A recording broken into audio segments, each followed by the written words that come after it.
Hi hello నమస్తే, నేను చెవుల కృష్ణాంజనేయులు.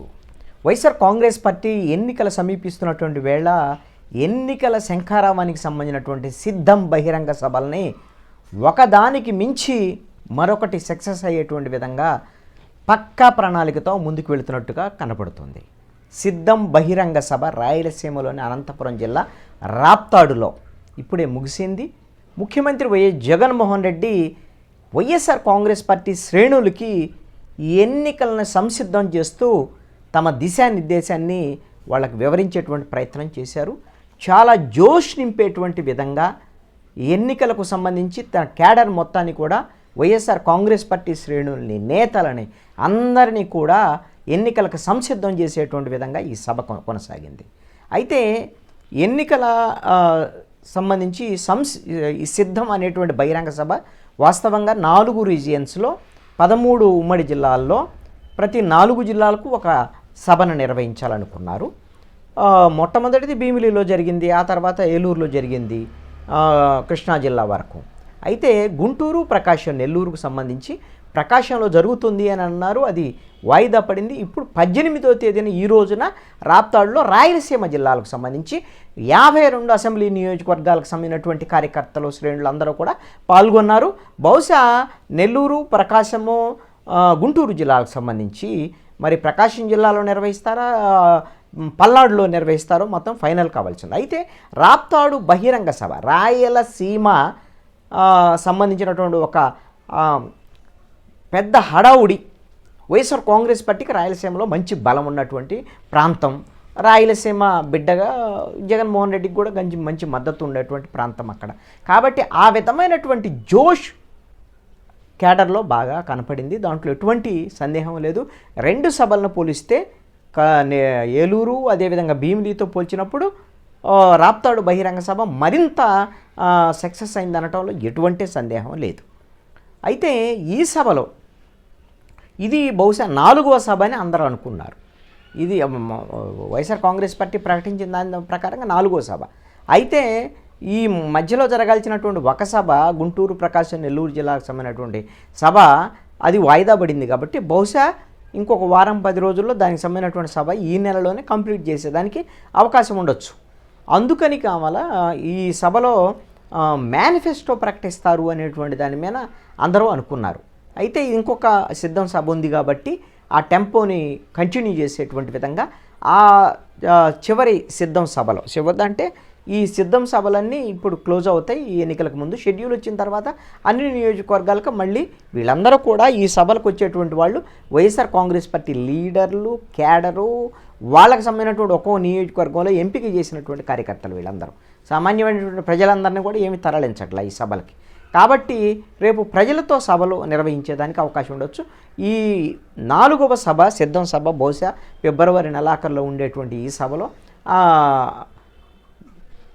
వైసీపీ మేనిఫెస్టోని ప్రకటించేదానికి అవకాశం ఉండొచ్చు అనేటువంటి దాని మీద. అయితే ఈ సభలో చాలా వచ్చినటువంటి వాళ్ళని తన కార్యకర్తలకు వాళ్ళ జోష్తో పాటుగా వాళ్ళని ఆకట్టుకునేటువంటి విధంగా జగన్మోహన్ రెడ్డి ప్రసంగం గత ప్రసంగాలను పోల్చినప్పుడు బాగా పదునెక్కిందనటంలో ఎటువంటి సందేహం లేదు. ఇక్కడ కీలకమైనటువంటి అంశం ఏమిటంటే ఖచ్చితంగా 4:10 నిమిషాలకు ఆయన సభ మొదలైంది, 5:20 నిమిషాలకు ముగిసింది. 70 నిమిషాల పాటు ఈ ఆయన ప్రసంగం కొనసాగింది. ఆయన ప్రసంగంకు సంబంధించినటువంటి సమయం ఇది. ఆ సభ అయితే చాలా మధ్యాహ్నం నుంచి సాయంత్రం వరకు ఉన్నారు జనం, అది వేరే విషయం. ఈ 70 నిమిషాల ఆయన జగన్మోహన్ రెడ్డి ప్రసంగంలో సుమారుగా 50 నిమిషాల పాటు వైఎస్ఆర్ కాంగ్రెస్ పార్టీ ప్రభుత్వము ఏవైతే నవరత్నాలు, సంక్షేమ పథకాలు అమలు చేసిందో ఆ అమలుకు సంబంధించినటువంటి తీరు, వాళ్ళ జీవితాలు మారినటువంటి తీరు, వీటికి సంబంధించినటువంటి అంశాలనే ఎక్కువగా వివరించేటువంటి ప్రయత్నం చేస్తారు 50 నిమిషాల పాటు. మిగతా 20 నిమిషాల పాటు మాత్రమే ప్రతిపక్షాల మీద తీవ్రమైనటువంటి విమర్శలు చేశారు. అయితే ఈ సభలో ప్రత్యేకంగా కనపడినటువంటి అంశం ఏంటంటే నాకు తెలుగుదేశము, వైఎస్ఆర్ కాంగ్రెస్ పార్టీ మధ్య ఈ ఎన్నికలు ఇది అనేటువంటి అంశాన్ని బాగా నొక్కి చెప్పారు పదే. ఈ తెలుగుదేశానికి సంబంధించినటువంటి అంశాన్ని ఎందుకు మరి మిగతా వాళ్ళందరూ కలుస్తున్నారు వాటి గురించి ప్రస్తావన చేశారు. ఇది తెలుగుదేశము, వైఎస్ఆర్ కాంగ్రెస్ పార్టీ మధ్య పోరాటం అన్నట్లుగానే చెప్పారు. ఇది ఒక అంశం. అయితే తెలుగుదేశం పార్టీ వచ్చే ఎన్నికల తర్వాత తెలుగుదేశం పార్టీ ఉండదు అనేటువంటి విషయాన్ని కూడా 75 ఏళ్ళ చంద్రబాబు నాయుడు వచ్చే ఈ ఎన్నికల్లో ఓడిపోతే ఆయన 80 ఏళ్ళు అదే తరహాలో ఇక తెలుగుదేశం పార్టీ కూడా కనుమరుగయ్యేటువంటి పరిస్థితి ఉంది అనేటువంటిది కొంత సెటైరిక్గా కూడా మాట్లాడారు ఈ సభలో కూడా. మొన్న దెందులూరు సభలో ఏ విధంగా అయితే మీరు గిన రాంగ్ బటన్ నొక్కితే చంద్రముఖి బయటకు వస్తుంది అనేటువంటి విధంగా కొంత సెటైరిక్గా మాట్లాడారు, ఇక్కడ కూడా కొంత సెటైరిక్గానే మాట్లాడారు. ఫ్యాన్ ఇంట్లో ఉండాలి, సైకిల్ బయట ఉండాలి, ఇంటి బయట ఉండాలి, తాగేసిన టీ గ్లాసు సింక్లో ఉండాలి అనేటువంటి, మనం తాగేసింది కడిగేటువంటి గిన్నెలు కడిగేటువంటి సింక్లో పడేస్తాం కాబట్టి ఇది మన చెల్లెమ్మలకి అక్క చెల్లెమ్మలకి చెప్పండి మీరందరూ అనేటువంటి విధంగా చెప్పారు. మీరందరూ ప్రజల్లోకి వెళ్ళి మీరు నా స్టార్ క్యాంపెయినర్లుగా మీరందరూ ప్రచారం చేయండి, ఇంటింటికి వెళ్ళండి. మనం ఎవరైతే మన ప్రభుత్వం ద్వారాగా లబ్ధి పొందినటువంటి వాళ్ళు ఉన్నారో వాళ్ళందరికీ మీరు స్టార్ క్యాంపెయినర్లుగా మార్చేటువంటి ప్రయత్నం చేయండి అనేటువంటి విధంగా ఇంటింటికి వెళ్ళి ప్రచారం అనేటువంటి యాంగిల్లో మళ్ళీ చెప్పారు. అయితే మీరు తన ప్రసంగానికి సంబంధించినటువంటి విషయంలో ఆయన మనం అమలు చేసినటువంటి తీరు ఇవన్నిటి మీద మీరు మద్దతు ఇస్తున్నారు అని అంటే ఏది ఈ వైఎస్ఆర్ కాంగ్రెస్ పార్టీ ప్రభుత్వం అమలు చేస్తున్నటువంటి తీరు వీటి మీద మీరు ఇవన్నిటికి మద్దతు ఇస్తున్నారు అంటే మీ సెల్ ఫోన్లు పైకెత్తి లైట్ వెలిగించి ఒకసారి ఇలా ఓపెన్ అని చెప్పేసి చెప్పాడు. దానికి అందరికీ కూడా కార్యకర్తల నుంచి మంచి రెస్పాన్స్ వచ్చింది. అందరూ సెల్ ఫోన్లు తీశారు, లైట్లు వెలిగించేసి ఇట్లా ఊపి రెస్పాన్స్ ఇచ్చినటువంటి పరిస్థితి. అయితే ఈ సభ మొత్తంలో జగన్మోహన్ రెడ్డి ఎంపిక చేసుకున్నటువంటి విధానం అయితే అద్భుతం అనిపించింది. ఒక విధానం ఏమిటి అని అంటే ఈ మన ప్రభుత్వం వైఎస్ఆర్ కాంగ్రెస్ పార్టీ ఇవన్నీ అమలు చేస్తుంటే తెలుగుదేశం ప్రభుత్వ హయాంలో ఒక్కొక్క అంశాన్ని కూడా తీసుకొచ్చి రైతులకు సంబంధించి, అదేవిధంగా మహిళలకు సంబంధించి, వృద్ధులకు సంబంధించి ఇవన్నీ అంశాల మీద మాట్లాడుతూ అప్పుడు ప్రభుత్వంలో ఇవన్నీ అమలయ్యాయా అని ఇలా అని ఇలా మీరు తెలియజేయండి అని పదే వాళ్ళందరినీ కూడా, ఎందుకంటే కొన్ని లక్షల మంది సభలో పాల్గొన్నారు, వాళ్ళందరూ కూడా ఆయన ఇలా అంటే అందరూ చేతులు ఊపారు. అంటే ఆ విధంగా వాళ్ళందరినీ కూడా ఇన్వాల్వ్ చేసేటువంటి ప్రయత్నము చేసినటువంటి పరిస్థితి. వాళ్ళందరూ కూడా యాక్టివేట్ చేయటం అన్నమాట. 1:10 నిమిషాల ప్రసంగంలో ఆయన ఎప్పుడు కూడా వినేటువంటి వాళ్ళు ఏదో యథాలోపంగా ఉండకుండా ఖచ్చితంగా ఆయన ప్రసంగం వైపు దృష్టి సారించేటువంటి విధంగా ప్రయత్నం చేశారు. రెండో అంశం ఏమిటంటే కీలకమైనటువంటి అంశంగా ప్రతిపక్ష పార్టీల మీద విమర్శలు చేసే కన్నా కూడా తెలుగుదేశం ప్రభుత్వ హయాంలో నేను చంద్రబాబు నాయుడికి ఛాలెంజ్ విసురుతున్నాను. ఏవైనా సరే ఒక్కటంటే ఒక్కటి మీరు గుర్తుండేటువంటి, మీ ప్రభుత్వం గుర్తుండేటువంటి పథకాలు ఏమైనా ఉన్నాయా? ఏ వర్గానికైనా, అన్ని వర్గాల గురించి ఆయన మాట్లాడాడు. రైతులు అట్లాగా అన్ని వర్గాలను తీసుకొస్తూ ఏమైనా గుర్తుండేటువంటి ఉన్నాయా? 14.5 సంవత్సరాలు, అదేవిధంగా 3 సార్లు ముఖ్యమంత్రి చేశాడు. ఒక్కటంటే ఒక్కటి కూడా గుర్తుండేటువంటి పథకం లేదు అనేటువంటి విధంగా 650 హామీలు ఇచ్చి 10% కూడా వాళ్ళ హామీ అమలు చేయలేదు. ఈ ప్రభుత్వము వైఎస్ఆర్ కాంగ్రెస్ పార్టీ ప్రభుత్వము అన్ని హామీలని 95% అమలు చేసింది. కాబట్టి ఎందుకు మనం తగ్గించుకోవాలి? మొదటి సంవత్సరం 95% అమలు చేసాం, ఇప్పుడు 99.5% అన్నీ అమలు చేసినప్పుడు 175కు 175, 25 పార్లమెంటుకి 25 పార్లమెంట్లు ఖచ్చితంగా గెలవాలి అనేటువంటిది మీరందరూ కృషి చేయాలి అనేటువంటి విధంగా కూడా జగన్మోహన్ రెడ్డి పిలిపించినటువంటి పరిస్థితి. అయితే ఆయన పదే చెప్పినటువంటి మాట ఏమిటంటే ఈ ఎన్నికలు అత్యంత కీలకం అనేటువంటి పదాన్ని పదే ఉపయోగించారు.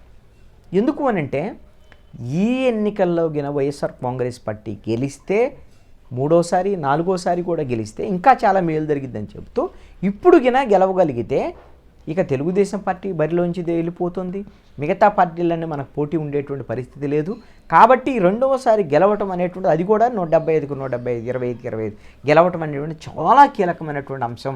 ఇందుకు ప్రజల మద్దతు ఇవ్వడానికి సిద్ధంగా ఉన్నారు, మీరు ప్రజల దగ్గరికి వెళ్ళి చెప్పండి అనేటువంటి విధంగా వాళ్ళందరినీ కూడా ఒక దిశానిర్దేశం చేసేటువంటి ప్రయత్నం అయితే చేశారు. ఈ సెల్ ఫోన్లు ఊపినటువంటిది అయితే మాత్రం చాలా బాగా రెస్పాన్స్ వచ్చినటువంటి పరిస్థితి అయితే ఉంది. ఈ సభ అయిపోయిన తర్వాత సభ ముందు ర్యాంప్ మీదకి వెళ్ళి మొత్తము ఇవన్నీ వాళ్ళందరినీ కలిగి తిరిగి అందరికి కూడా అభివాదం చేశారు. సభ అయిపోయిన తర్వాత కూడా మొత్తం ర్యాంప్ మీదకి వెళ్ళి అందరికీ అభివాదం చేసేటువంటి ప్రయత్నం అయితే చేశారు. ఇక్కడ కీలకమైనటువంటి అంశం ఇంకొకటి ఏంటి అని అంటే, వాళ్ళ మనసుల్లో, మైండ్లో ఇది పేదలకి పెత్తందారులకు మధ్య జరిగేటువంటి యుద్ధంలో మీరు ఎవరి వైపు ఉంటారు అనేటువంటిది. అంటే వీళ్ళందరూ వైఎస్ఆర్ కాంగ్రెస్ పార్టీ తరఫున పోరాటానికి ఉన్నవాళ్ళు. జనాన్ని మీరు పేదల ప్రభుత్వాన్ని గెలిపించుకోవడానికి పేదల తరపున ఉండేటువంటి విధంగా పెత్తందారులు వాళ్ళందరూ కలిసి వస్తున్నారు. ఇది వాళ్ళకి గత్యంతరం లేనటువంటి పరిస్థితి, ఓడిపోతారనే దాని మీద. అందుకని మీరందరూ కూడా పేదల తరపున వీళ్ళందరూ ప్రజలందరినీ సమాయత్తం చేయండి అనేటువంటి విధంగా. ఇక మిగతా పార్టీలకు సంబంధించినటువంటి ప్రస్తావనలు చేసేటువంటి విషయంలో కూడా జగన్మోహన్ రెడ్డి చాలా జాగ్రత్తలు తీసుకున్నారు. ఎక్కడా కూడా ఎక్కువ వాళ్ళందరినీ మాట్లాడేటువంటి ప్రయత్నం, దత్తపుత్రుడైన ఒక సందర్భంలో మాట్లాడారు, గ్లాసును సింకులో పడేయాలి తాగిన గ్లాసులు అనేటువంటి విధంగా మాట్లాడారు. అదేవిధంగా ఇప్పుడు వాళ్ళు ఓడిపోతాం అనేటువంటి భయంతో మీడియా దుష్ట చతుష్టయము వీళ్ళందరినీ తీసుకొని వచ్చి వీళ్ళు ఇప్పుడు గెలవాలి అనేటువంటి దాని మీద ఒక పెద్ద ప్రయత్నం చేస్తున్నారు. తోడేళ్ళంతా కలిసి వస్తున్నారు అనేటువంటి విధంగా మాట్లాడుతున్నటువంటి సందర్భం. వీళ్ళందరూ కలిసి వచ్చినా సరే ఖచ్చితంగా మనమే గెలుస్తాము అనేటువంటి ఒక ధీమాని కూడా జగన్మోహన్ రెడ్డి వ్యక్తం చేసినటువంటి పరిస్థితి ఉంది. అయితే వీళ్ళు తెలుగుదేశము జనసేనకు సంబంధించినటువంటి దత్తపుత్రుడు పరోక్ష ప్రస్తావన చేశారు. ఇక జాతీయ పార్టీల ప్రస్తావన, బీజేపీతో ఒక పార్టీతో అని బీజేపీ ప్రస్తావన చేయాలి, పేరు మాట్లాడలేదు. ఒక జాతీయ పార్టీతోనేమో నేరుగా పొత్తు పెట్టుకున్నారు, ఇంకొక జాతీయ పార్టీతో పరోక్షంగా మద్దతు తీసుకొని వస్తున్నారు, వీళ్ళందరూ కలిసి వస్తున్నారు అనేటువంటి విధంగా. ఇది పేదలు పెత్తందారుల మధ్య జరిగేటువంటి యుద్ధం అని అంటూ కూడా ఆయన మాట్లాడినటువంటి. చివరిలో నేను అభిమన్యుని కాదు అర్జునుడిని అని భీమిలిలో ప్రకటించాడు కదా, అందుకని ధనస్సును తీసుకొచ్చారు. బహుశా రోజా వీళ్ళందరూ వచ్చినట్టున్నారు, మంత్రి రోజా వీళ్ళందరూ కూడా ఆయన ధనస్సు తీసుకొని వస్తే అర్జునుడి తరహాలో ఆయన ఆ ధనస్సుని విల్లంబుని ఎక్కువ పెట్టి అర్జునుడి తరహాలో కొంత జోష్ నింపేటువంటి ప్రయత్నం ఇవన్నీ కూడా చేసి పెట్టినారు. తర్వాత ఈ చొక్కాని మడతబెట్టి అనేటువంటిది మాత్రం ఇక్కడ కూడా ప్రస్తావన చేశారు. మీరు చొక్కాని మడతబెట్టి ఎట్లయితే పోయిన ఎన్నికల్లో 23 సీట్లకు పరిమితం చేశారో వాళ్ళ కుర్చీలన్నింటినీ మడతబెట్టి ఇప్పుడు కూడా ఖచ్చితంగా చొక్కాలు మడతబెట్టి తెలుగుదేశము జనసేన వీళ్ళందరికి సంబంధించినటువంటి కుర్చీలను మడతలు పెట్టి ఓడించాలి అనేటువంటి విధంగా పిలిపించినటువంటి పరిస్థితి ఉంది. రాప్తాడు బహిరంగ సభ వైఎస్ఆర్ కాంగ్రెస్ పార్టీలో మంచి జోష్ నింపిందనటంలో ఎటువంటి సందేహం.